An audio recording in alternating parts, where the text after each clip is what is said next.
everyone. Before we begin, I want to let you know that this podcast is for informational and inspirational purposes only. The advice and insights shared here are based on my personal experiences and expertise, but they are not a substitute for professional, medical, psychological, or business advice. If you are dealing with a specific issue, please consult a qualified expert. And thanks for watching.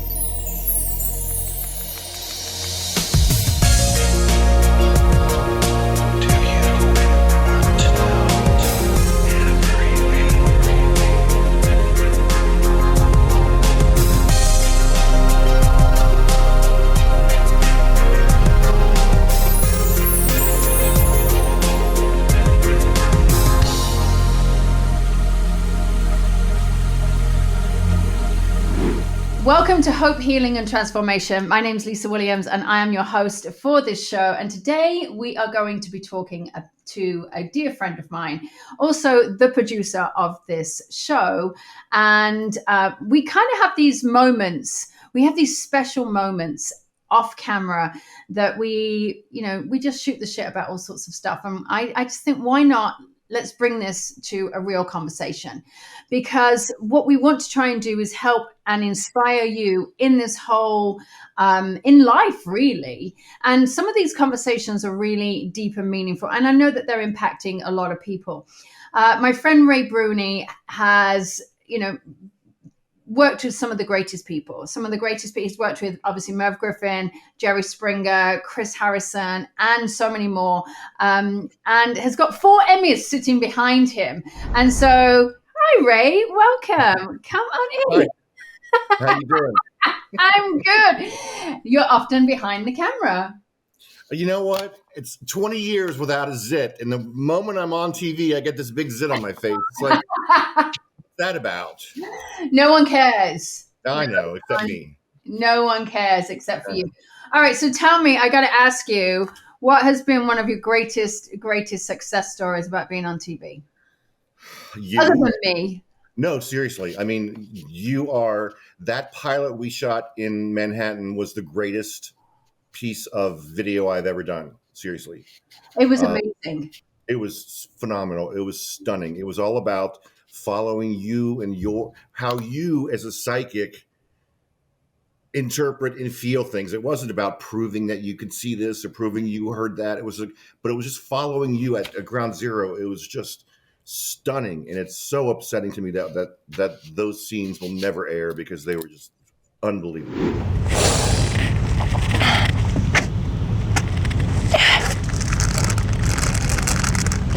I can't do this.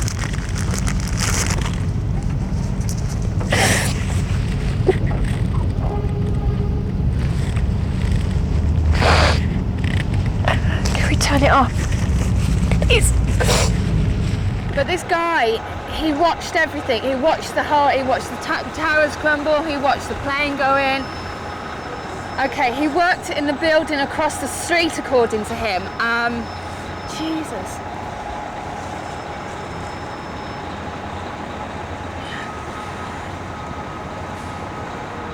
I keep being told he was trapped. He was trapped in some rubble.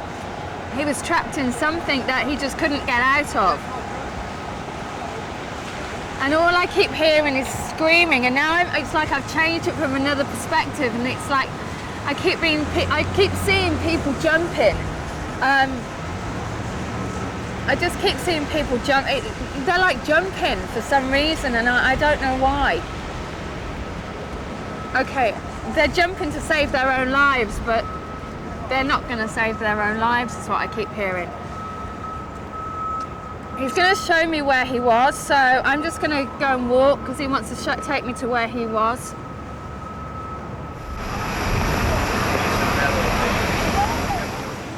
It was here. This is where he was. This is where this guy was standing and he couldn't escape.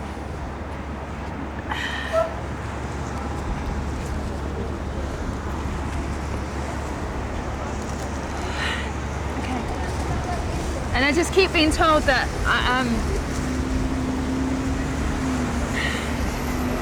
I just keep seeing things falling around the top of me. Things are falling down on my head, and that's when I feel trapped. And that was the end of it for him. We have a gun. Well, we have this number.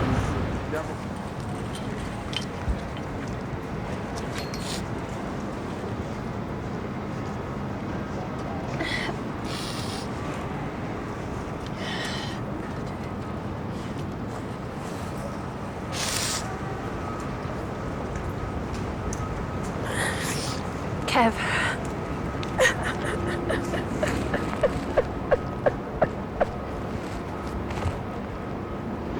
Do you remember when we were pitching Lifetime? All right, and it was my last day. All right, and we were like, it's a long shot. And do you remember when we got handed off to like the assistant, and I sat there, and this whole thing came up, and you had put this black screen with this writing on, and we had not really gotten any backup, and you had gone, we found out this, and because we couldn't validate the information.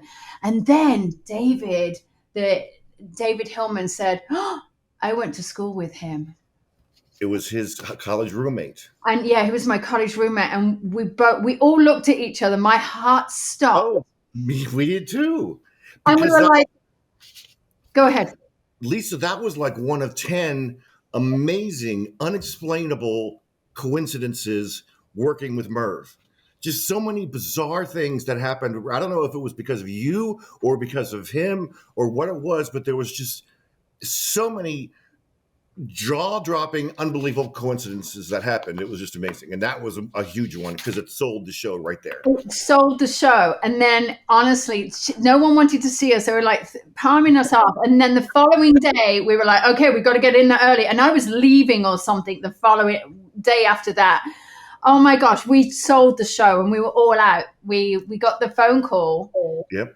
And we were at the Beverly Hills. No, we were at the, I don't know, that hotel.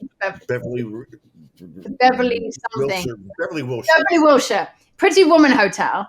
Yes. And that's when we got the phone call. It was such a great time. I mean, you just feel like you can fly when you sell a show, Yeah, it was amazing. And that's when my life turned. I mean, honestly, we sold the show in the September. Was it the September? That I can't tell. No, we sold the show in, I want to say the April, May. And I was out there August. I was out there in August filming, ready for a season premiere in October. And I'll tell you, I was very happy with a lot of the things we did, but keep in mind when you sign your name on that dotted line, basically the network owns you, right. So they can have us do whatever they want us to do. So right. I was rather unhappy that the way they presented you in a lot of ways, because everything you did on that show had to be proven by some expert sitting next to you. Sorry. And that's not important to me. If you don't believe what she does, fine. I don't care. But I've seen it, and I just think it's amazing. And I think now with this platform, which is just you and me, we can do whatever the hell we want. No one can say no to us. And that's when you came to me. All right. So you came to me and you said, hey, I want to do a new TV show with you. And, obviously I adore you. And then literally you were like, let's do a podcast. And here we are.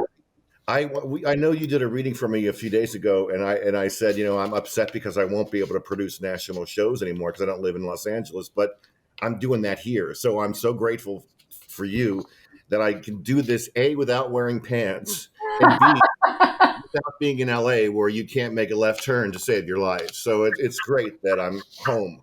Not home in your basement, chilling out and doing your thing. Yeah, I know. Exactly. I know. So we were talking about some of what's going on, and obviously politics keeps coming up as one of those main topics, and you keep asking me what my thoughts are. What's going to happen with this government of the United States of America? Right. And so I can only pull off. So I'm not an American citizen. I have a green card. I can't even vote. And so I do stay out of politics because obviously, I always say on your platforms, you should never discuss politics or religion.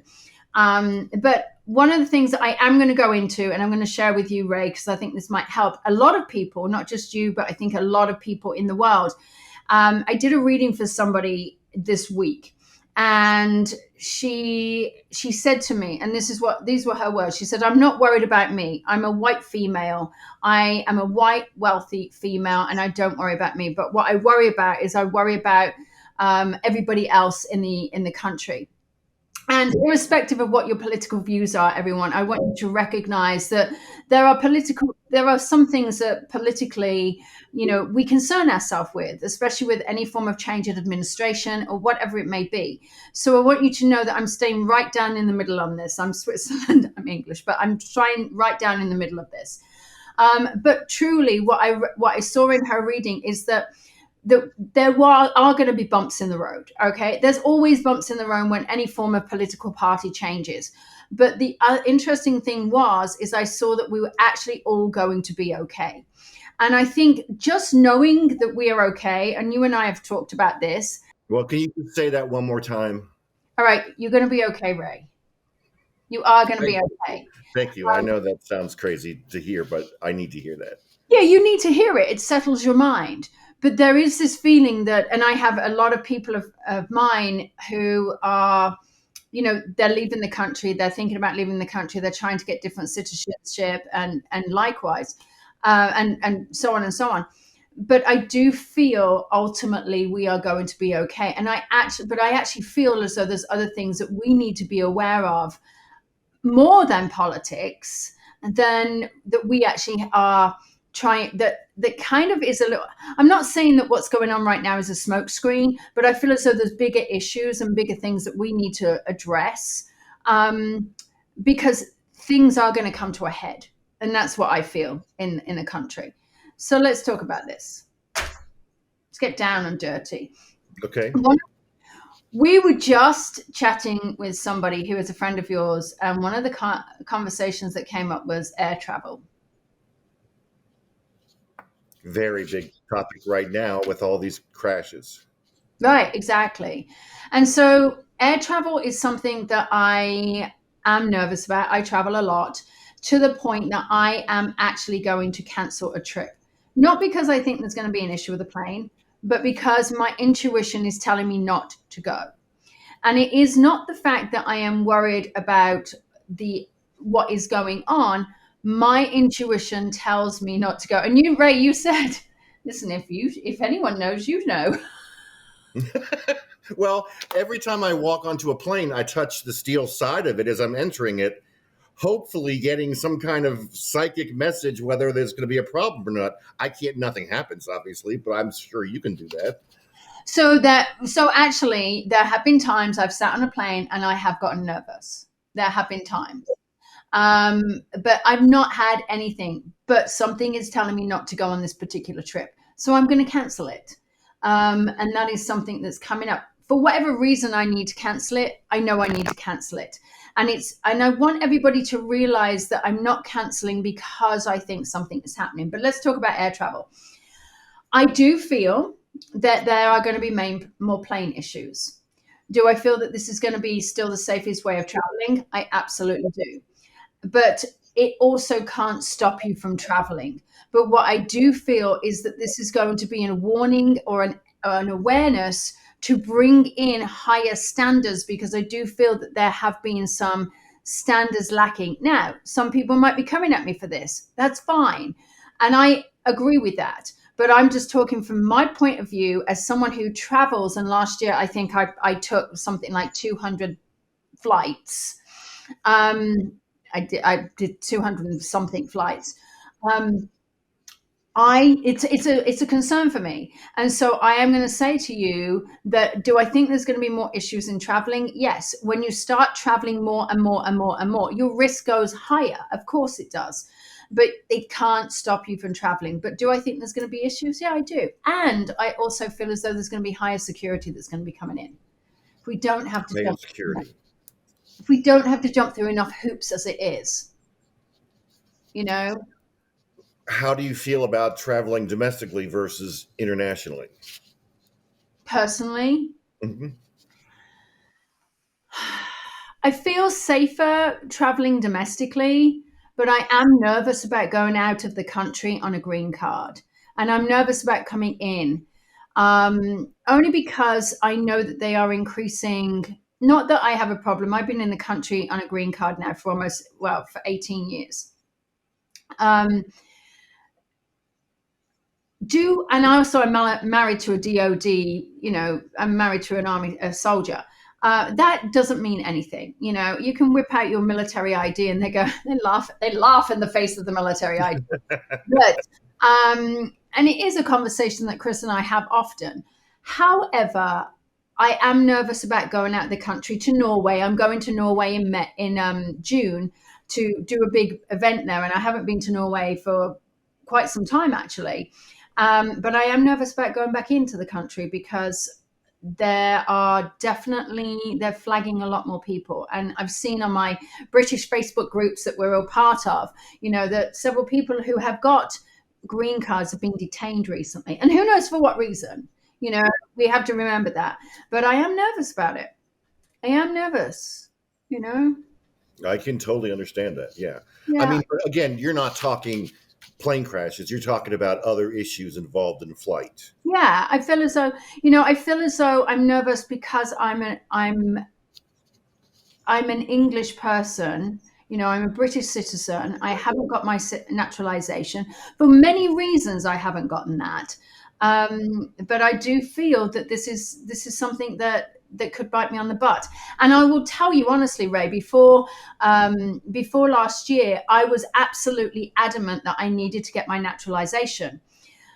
For a variety of different reasons, it didn't happen. But I wanted to get it. And now the wait list to get your naturalization is now 2 years, whereas before it was like 3 months. And I should have done it then, but it happens. Right. You're busy doing other things. Well, I was traveling and, it's a pain in the butt to do it. And I'm never at home.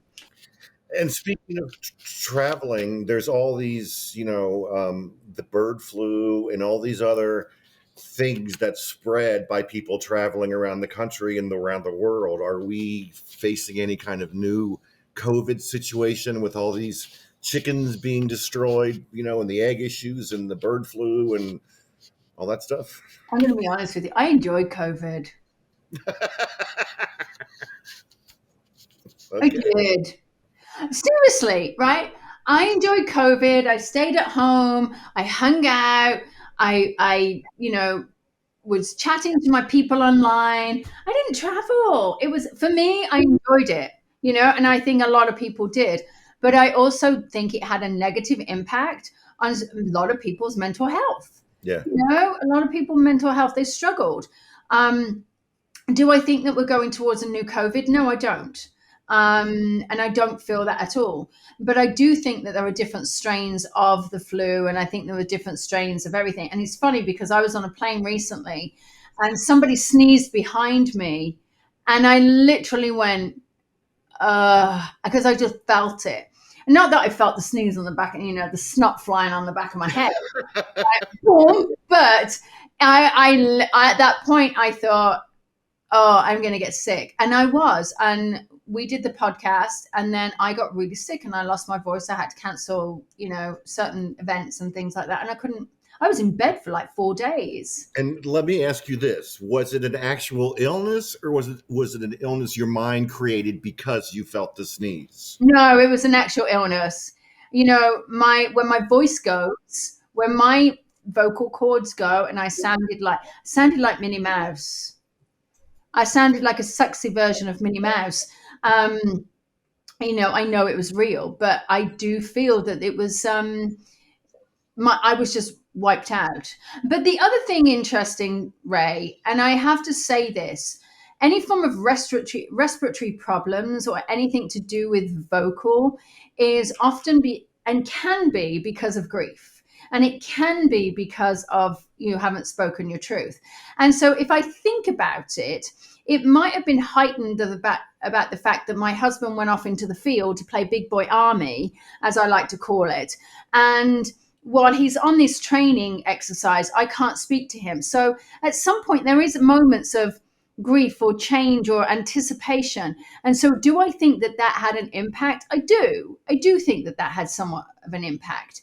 But I don't think it was one that I consciously thought about. Yeah, I suspect COVID was more tough for the younger generations than they are for us. Yeah. You know what I mean? Especially for the communication and all those kind of things, because they only communicate via telephone and these kind of situations. They don't communicate in person anymore. So Right. I think that's only going to hurt them in the long run. Well, if I look at my kids, my children right now, they are 22 and 25. And my kids, my daughter had to finish high school online. Um, and then she went into college and, she had to do some of it online, even though she went into the college. And my son didn't really care about his phone anyway. And he didn't really care about COVID anyway. And he worked in the outside anyway. So it didn't really affect him. And he was the one that was just completely, oblivious. I'm not having the shot. I'm not doing this. I'm not doing that. Mom, no one can force me to do this, that, and the other. And I'm just going to live my life. My daughter went to live with her friends because that's what she wanted to do. We all thought it was 2 weeks. So she went to live with her friends for 2 weeks. And then 6 months later, she turned back up. But COVID was a really, really good and hard time for the kids, but especially because now they don't know how to communicate. In those vital years, I look at my daughter, she doesn't know how to actually communicate because it was a very difficult time for them. They were stuck online. And many times I used to go downstairs and look at her. I'm like, what are you doing? Your math lesson is going on. She's like, the teacher doesn't care. And they do, of course, the teacher cares, but what can you do? I mean, gone are the days where we used to get slapped around the back of the head. Right, exactly. We need those guns to come back. I know. Oh my God. Slapped on the wrist with a ruler or something. Oh my God. Stories I could tell you about nuns. Oh, really? Were you brought up in a Catholic environment? Oh, yeah. Catholic grade school and high school. It was just nothing but nuns and priests. Oh my God. So this takes us into Hollywood. All right. Obviously, COVID impacted Hollywood. You were in LA and Hollywood for how long? At least 20 years. Oh my God. Do you miss it? I miss working on the big shows. Right. But I don't miss living there. You can't make a left turn. You can't find a place to park. Everything is just a hassle. So I'm thrilled that's over with. Right. And you lived out of LA and you used to drive in. How long did it take you to get in? Like an hour and a half or something? An hour and a half, sometimes 2 hours. But it was so worth it for me because I got home. I had these huge fields. I could take, slamming this light. I could take my dog and just let him run in this field across from my house. And it wasn't Los Angeles. There wasn't a strip mall every place that I looked. So it was just nice to be away from that. And I just felt like mentally I needed to get away from that because I'm not somebody who is in the Hollywood lifestyle. I'm not someone who goes to the Hollywood parties and goes to the red carpets and all those kind of things. I find all that stuff just awful. So I had nothing to do with that. That's actually an interesting phase of my life going, one of the things that really I found hard being in Hollywood was the fact that you had no privacy. There were times that I remember going to the Grove and it was probably in the height of the TV show. And I went we were going to the Grove cinema and, I'm there with my ex-husband and I'm there with Charlie. And some people were standing outside of the stall that I was peeing in, and they're like, she's in here, she's in me, oh my God. And I'm trying to pee and like having a peace of moment. And I just sat there for like a good 20 minutes. And meanwhile, my husband's texting me like, are you okay in there? And I went, I'm just sitting here waiting for people to leave. And, it was hard. It really was hard. It affected my son really bad, where he's like, Mom, just put your hat on. I hope people don't notice me, and it was a really hard situation for him. He was 6. Yeah, that's unbelievable that you would have to deal with that stuff.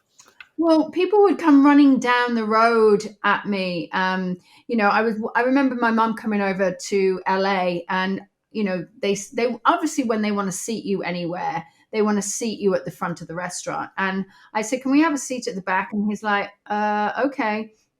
And so we sat at the back of the restaurant, and people found out I was in there, and they were running in, and it was ridiculous. I got kicked out of Vegas for this.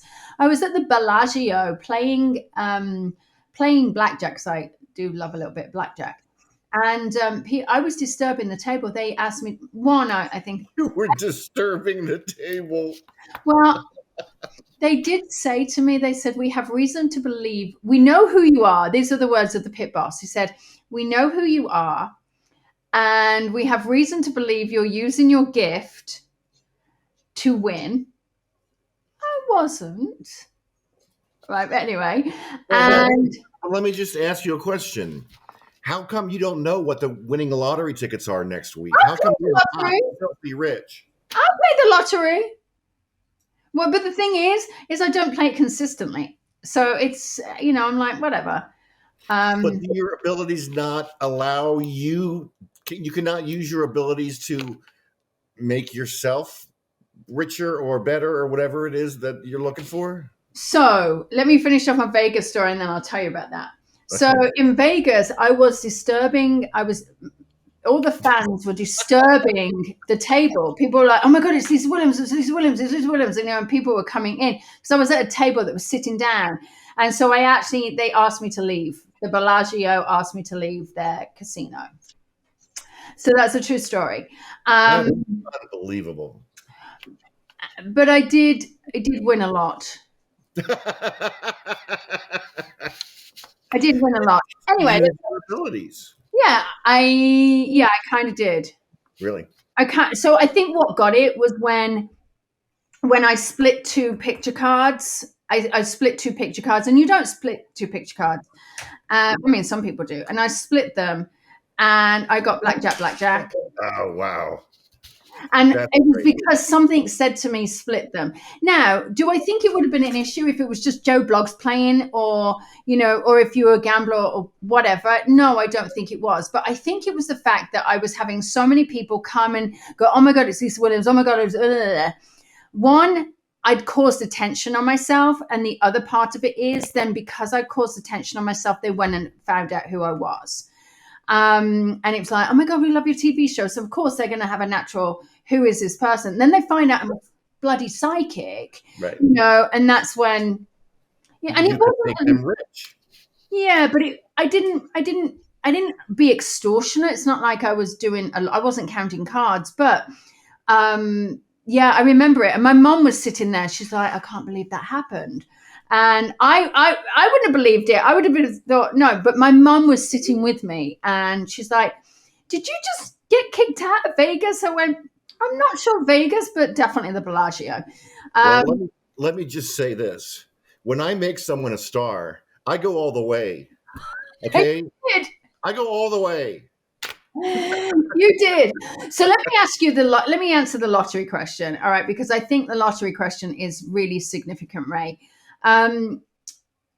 So I find that this is a gift from the God or whatever. I find that this is a gift that I am here to help people with. If I had won $300 million, would I really be needing to work to do my work? I probably wouldn't. All right. And let's face some facts. If I have won $300 million, yes, I would donate money. Yes, I would do this, but I would be living a very different life to what I'm living. And I do feel that money comes to me whenever I need it and for whatever reason it is. However, I also believe that I am not to win big amounts on the lottery, because if I did, I actually would not be sitting here doing the work like this and helping and transforming people's lives. So I think it's important because this is a question that gets asked all the time. If you were that good, Lisa, you'd be getting the lottery numbers. Exactly. I hate people saying that. It just makes no sense. Right. Well, yes, I do play the lottery, and actually I pretty much win every time I play. I don't win massive amounts of money, because what I feel as though the lottery could do is create me into a situation where I'm not going to be invested in my work that I do. Now, would it be nice to win a couple of million? Absolutely. Would it change my life? Yes, it would. But would it ensure me to keep working? Absolutely. Because, a couple of million in today's day and age isn't really a huge amount when, 15 years ago it was. So I think it's relative. So I hope that helps everybody else out there listening, Yeah, I mean, because like you said, people want to know. Well, if you're such a great psychic, how come you're not rich and you have everything you want? And and with the healing issues, how come you have had health problems? Why didn't you just heal yourself? Well, I mean, the thing is no one wants to look at their own issues. So if I look at my own health issues, my own thyroid issues, my own OBGYN issues, my own whatever it is because I didn't want to do the emotional work. The hardest thing about healing is doing the emotional work because no one wants to read their shit. No one wants to look at their shit. And this brings me on to plant medicine. Let's talk about plant medicine because I feel so there is a massive shift in plant medicine right now. Okay. I have done plant medicine and I continue to do plant medicine and I'm very active in that space.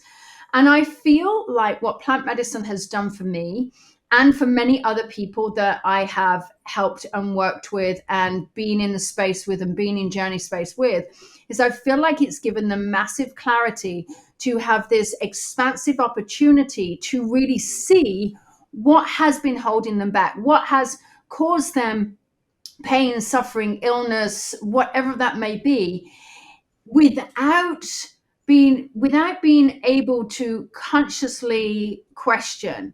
So it's almost like this expansive opportunity to see things in a bigger picture without focusing on the minute detail. And I recognize how plant medicine can really, really transform people's lives. But my question is, because you have this other sense that we don't have, and that your brain is somehow opened up more than ours are, is there any does the plant medicine actually give more to you than that, or do you really need that? Oh, it's huge. It is massively huge. In fact, Ray, I will share a photo of me in journey space. It's me in journey space, so it's no one else. So someone took a picture and it was me having a massive download to what my new book is going to be. And it was 18 months ago and it was a massive download to how my work was going to be. That is now coming into fruition right now. And it came as this huge dump because what would normally happen is I would have this dump, but my own head would be going, really? How am I going to do that? What does that look like? No. And I would get into my brain and I'd start questioning it. But in that space, I'm not going to question it. We just get given it. And I'll tell you, since I've been doing plant medicine, my gifts have really expanded, but not in the psychic medium world, but in the healing. Yeah, it's really expanded in the healing. So now I have this ability to read the body like a book. I can look at someone's body and say, this is what's happening, this is what's happening, this is the reasons why, da da da da da da da da. Where I could do that before, but I wasn't as confident. And it just literally, it's like this download, and it's unbelievable. Okay, so let's not bury the lead. Are we talking about ketamine? Are we talking about ayahuasca? Are we talking about psilocybin? All of the above. I've done all of the above. So at this particular time that I had this download, I was on ayahuasca. So I took grandmother. You took grandmother. That's what she's called. Yeah, grandmother. All right. So grandmother, ayahuasca. I have done psilocybin, and I've had profound visions. And in fact, I did a massive healing on myself in psilocybin, where I was with some friends in Arizona, and I I've had a lot of different trauma, and it was a lot of sexual trauma. And I'd had this trauma that was, and I hope my mum and dad aren't watching this, but I'd had a lot of this sexual trauma. And throughout this experience, I released this massive sexual trauma that came to me. And my life has transformed since that moment. And it was really powerful. I mean, it was unbelievably powerful. And I can't explain it. And I was there with another group of people, and a friend of mine, what I was going through, ironically triggered her. And so therefore it actually healed the situation that she was going through. So as much as I'm having the experience, it's almost like our souls are calling each other. And in that time, it's like, there's no coincidence that I was going through this deep healing, that she was triggered by it, and it healed something in her, that therefore healed something in somebody else. And it healed it really, I won't say healed a relationship, but it really solidified a solid relationship. It really got to this crux. So I think, I think plant medicine has got a bad rap. And I do believe, and I am just going to share this with everyone, popping, some psilocybin, crushing down the mushrooms, whatever it is great. But I really am going to say very strongly, facilitation in that space is so important. And it's about trusting your facilitators. It's about recognizing the gifts that the facilitators have. And I'm not just talking a shaman as such. I'm talking the facilitator of plant medicine. The woman that I work with and I have a very close relationship with, she will never call herself a shaman. She's a guide. She really will say that the medicine speaks to her. And she absolutely has this. I've seen remarkable things that happen in journey space with her. The medicine speaks to her. She knows what to do, how to work it. And it's like she's a genius when it comes to it. And then in journey space, it's not just about taking whatever you take. It's then how you are held, how you are navigated, how you are having the right conversations. And this is really important because I actually do this in journey space. It's about, you have to use your intuition in this space to actually navigate this. And there's a lot of questions on legal and everything else. It's all very hush hush, but it's not just taking the mushroom. It's not just taking grandmother. It's not just taking ketamine. It is the work. It's how you're navigated. It's how you are held. It's the integration too. What happens after you've had a weekend doing this and going back into the real world, because that's where the real healing happens here, Ray.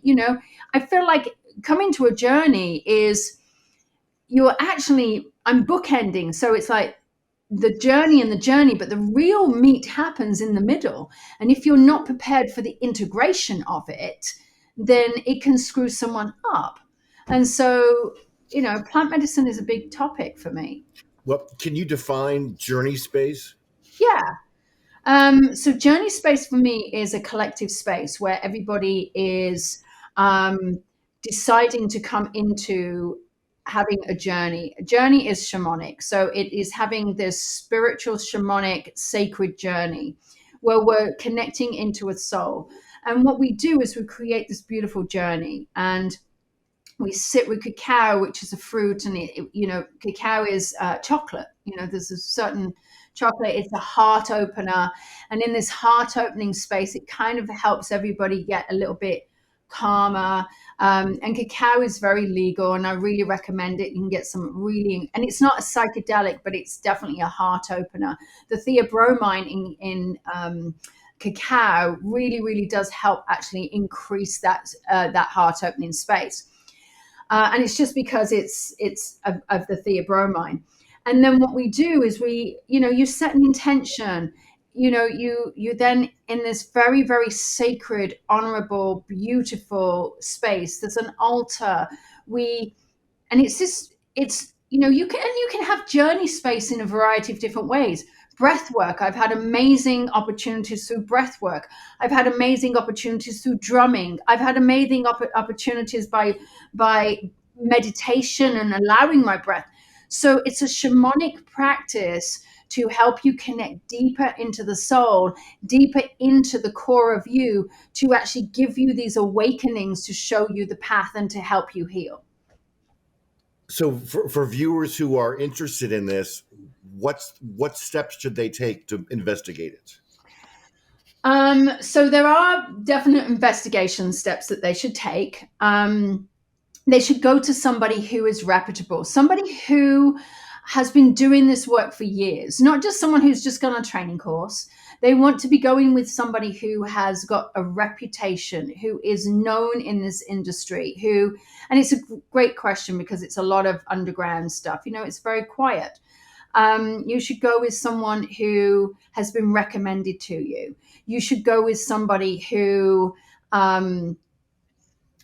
you trust. And honestly, if someone has been doing it years, or they've been facilitating years, they are the ones who have practiced and worked with the medicine, so they know the reactions, they know how it's worked.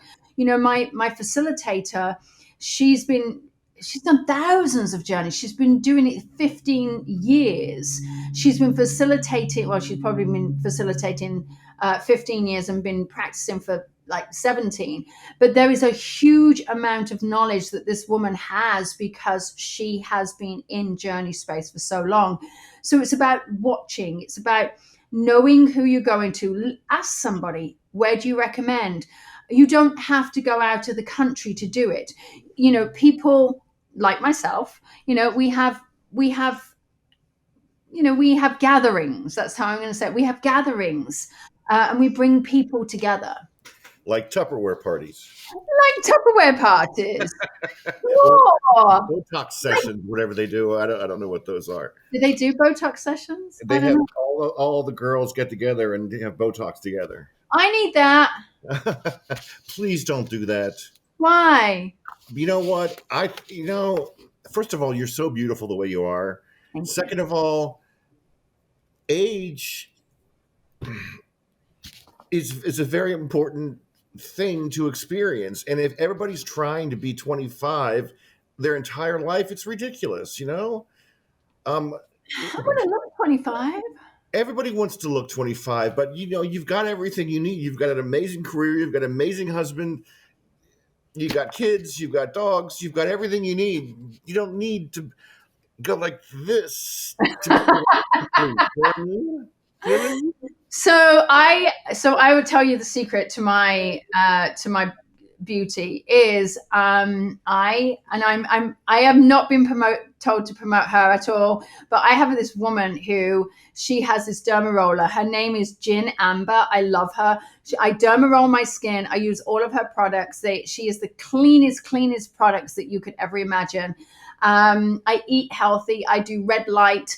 I don't have Botox, and I use these things called frownies, although they're not. I haven't used them for a while, but so I'm very conscious of it. But I haven't done injectables for. Yeah, it's been a while. I did injectables for a little while, but I've not done them in a very long time. So yeah, it's hard for me to pose what the question is, but someone like you who sees so much more than the rest of us see. It seems to me that you would see the value in getting older. Do you know what I'm saying? Yeah, I do see. Trying to fight getting older and trying to stay young, because after this life we have another life, and then another one, and then another one. They just don't end for a long time. So, okay, what are you trying to preserve? So I do understand that, but I want to enjoy my life while I'm here. So I'm big into the biohacking space.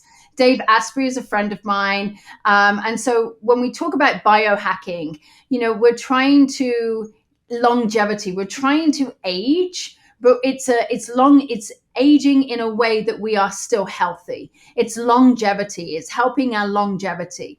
And so while, yes, doing whatever we need to for our face is fine, that is the superficial part. But if your internal space, your body is not working for you, then, everything's going to go anyway.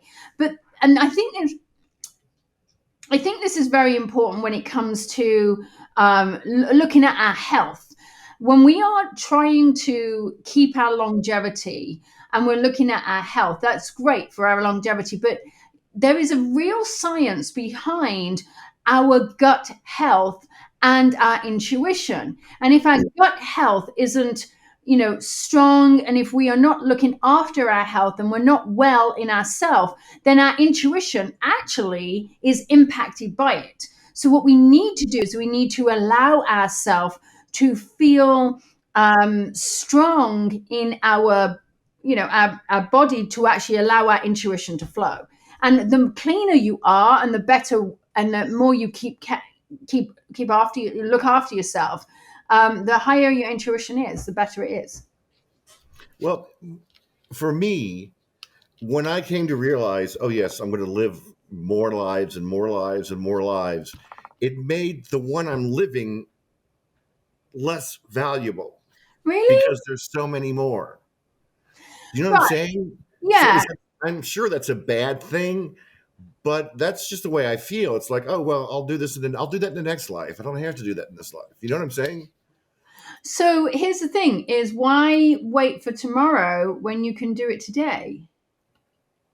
Well, because tomorrow I can do it when I'm young and good looking again. But today, I've got my pain in my knee and I've got all this extra weight I'm dragging around and whatever else that goes along with it. So let's just wait until we reincarnate to the next life and I'll do it then. Have you not thought about enjoying the moment and being in the moment now and making sure that we live in that moment and recognizing we're here for a reason? And it's about living in the moment, and whatever we're learning now, we are now going to be taken into the following life, into the next life. We don't want to keep repeating patterns. Well, I also keep asking myself why I'm still alive. You know what I mean? Like after my last TV show, and I'm still alive. And then I wrote a book, and it's like I'm still alive. And now I'm doing this podcast with you, and I'm still alive. Am I supposed to be doing all these things? Are they part of my life plan to reach other people and to help via you and to help them grow?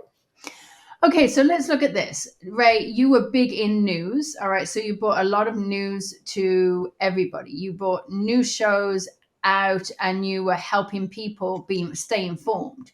Then you came into working with a psychic. And at that point, don't you think that your impact in discovering me, in bringing a TV show and creating something now in the show that we're doing right now isn't part of your life plan to actually help others heal? Right. I think it is. And I think that's why I'm still around, is because this was the next journey I was supposed to take. And when I'm around you, all I hear about is, oh my God, you've changed my life. You've done this, you've done that. And it's so true. You have done that to so many people and me as well. So I think that's incredibly valuable. And I'm very grateful to be part of it. Yeah. But it takes a team, it takes a village. Right. It's not just me, it's also you as well. You're actually part of the whole experience, Yep. So, all right. Ray, thanks for chatting. Sure. Thank you. It's been fun. It has been fun. So guys, I want you to realize that sometimes we don't actually know why we're on this earth. I don't think we have to know why we're on this earth, why we're put into situations. And I don't want you to start getting into your head about some of the conversations that Ray and I have had today. I think we're having real life conversations, and it doesn't always have to be psychic, and it doesn't always have to be, some like aha moment. I want you to realize that life is for living and living it now. And sometimes we have a purpose, whatever that purpose is. And so if you've had a relationship and you're like, oh my God, that person really hurt me, then yes, they really hurt you, but what was the reason behind it? What's it teaching you into the next thing? And so always remember that life is a journey, and that you're the most important person in your life, and that you have to trust that. And so thanks for joining us on Hope, Healing and Transformation. Until next time, sending you all lots of love. Thank you so much for joining me today. And remember, the information shared on this podcast is meant to inspire and support you, but it's not a replacement for personalized advice from a qualified professional. If you enjoyed this episode, please share it with someone who might benefit. And don't forget to tune in next time. Until then, take care and keep believing in something better.